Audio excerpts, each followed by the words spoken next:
कुमार विश्वास का एक बयान बहुत चर्चा में है, जिसमें उन्होंने ये कहा कि सिर्फ बंगले का नाम रामायण अगर आप रखते हैं तो कहीं ऐसा ना हो कि आपकी श्री लक्ष्मी को कोई और उठा ले जा रहा हो। इस तरह का बयान उन्होंने दिया है, जिस पे हंगामा हो रहा है। इस पूरे प्रकरण को हम जानने के लिए आज प्रीति जायसवाल जी के साथ हैं। उनसे पूछेंगे कि उनका बयान कहाँ तक सही है और उनके बयान को किस तरह देखती हैं। तो कुमार विश्वास के इस बयान को आप किस तरह देखती हैं? कुमार विश्वास जी ने अपने कविता के माध्यम से जो काव्य गोष्ठी में उन्होंने बोला है, वो उन्होंने किसी व्यक्ति विशेष का नाम लेकर तो बोला नहीं है। उन्होंने अपने सनातन संस्कृति के रक्षार्थ उन्होंने अगर दो शब्द बोल दिया है तो कोई वो निश्चित बात उन्होंने बोली नहीं है। मैं उनके बातों से समर्थन करती हूँ। कहीं ना कहीं हमारी सनातन संस्कृति विलुप्त हो रही है। जिस तरह से आज वर्तमान समय में सभी व्यक्ति अपने सनातन को भूल रहे हैं, कहीं ना कहीं हमारी सनातन संस्कृति विलुप्त हो रही है। तो अगर उन्होंने अपने सनातन संस्कृति के रक्षार्थ अपनी काव्य गोष्ठी के माध्यम से दो पंक्तियां बोल दी तो इसमें कोई बहुत बड़ी बात नहीं है।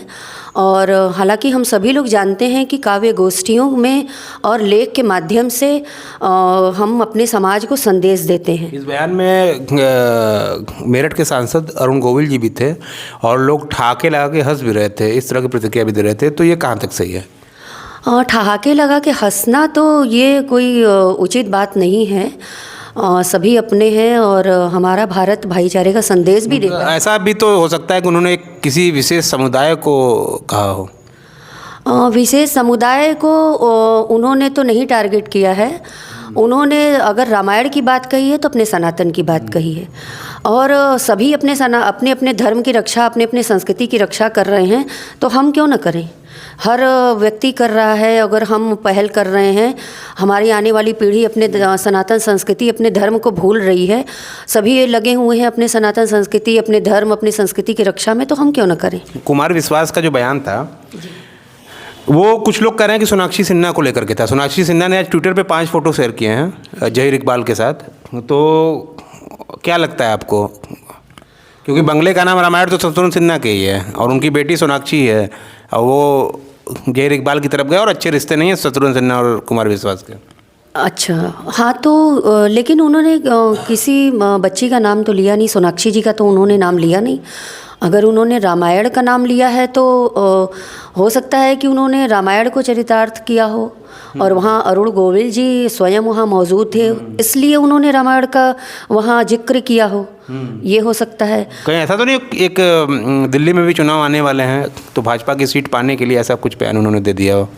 नहीं, आज तक तो हम लोग कुमार विश्वास जी को फॉलो करते हैं। उनकी हर चीज़ों को, उनके हर कई बातों को देखते हैं। आज तक तो ऐसा हम लोगों को आम आदमी पार्टी से उनकी नाराज़गी तो इसी बात को लेकर थी कि राज्यसभा सांसद नहीं बनाया गया। ये तो नाराज़गी तो जग जाहिर है, तो पार्टी भी उन्होंने छोड़ दिया था खैर नाराज़ होकर के। तो ऐसा भी तो हो सकता है कि ऐसे एक बयान दे देना और दिल्ली में अभी तो मुख्यमंत्री पद का कोई सशक्त दावेदार मुझे तो भारतीय जनता पार्टी की तरफ से नहीं दिखता दिल्ली राज्य में। तो कुमार विश्वास एक बड़े चेहरे हो सकते हैं।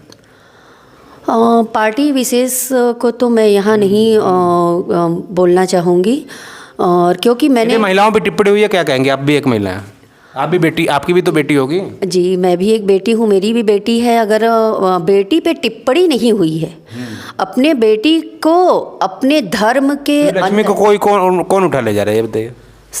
श्री लक्ष्मी को उनके कहने का मतलब है कि हमारे घर की जो लक्ष्मी है हमारे दायरे में रहे, हमारे दायरे में रहे। असंवैधानिक बयान हुआ ना एक प्रकार से, अगर किसी समुदाय को टारगेट किया तो असंवैधानिक बयान हुआ है। लक्ष्मी को कोई और उठा ले जाएगा, ये मतलब हर कोई, देखिए आप भी समझ रही है, मैं भी समझ रहा हूँ जी।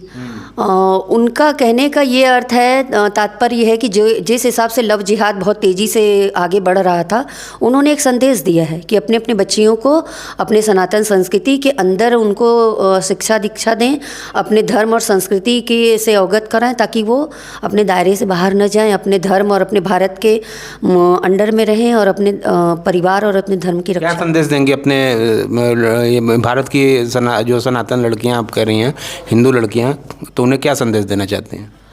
अभी हम लोगों ने पीछे देखा है कि जिस तरह से लव जिहाद के अंतर्गत हमारी बेटियों के साथ प्रेम जाल में या लव जिहाद के अंतर्गत उनको फंसा के उनके साथ शादी विवाह किया गया, फिर उनके साथ जिस तरह से निर्ममता की गई, उनको निर्मम व्यवहार, उनको जिस तरह से मार दिया गया, मैं तो यही कहूँगी कि जो सही चीज़ें हैं हमारी बेटियाँ उससे अवगत हों, अपने सनातन और संस्कृति और अपने धर्म के दायरे में रह के उनको समझ के अपने परिवार, अपने समाज और अपने भारत की चीज़ों को समझें। तो ये थी हमारे साथ प्रीति जायसवाल जी, जो कि एक फाउंडेशन भी चलाती हैं और बच्चों के लिए, छोटे छोटे बच्चों के लिए काफ़ी मदद भी करती हैं। YP न्यूज़ के लिए जितेंद्र यादव, धन्यवाद।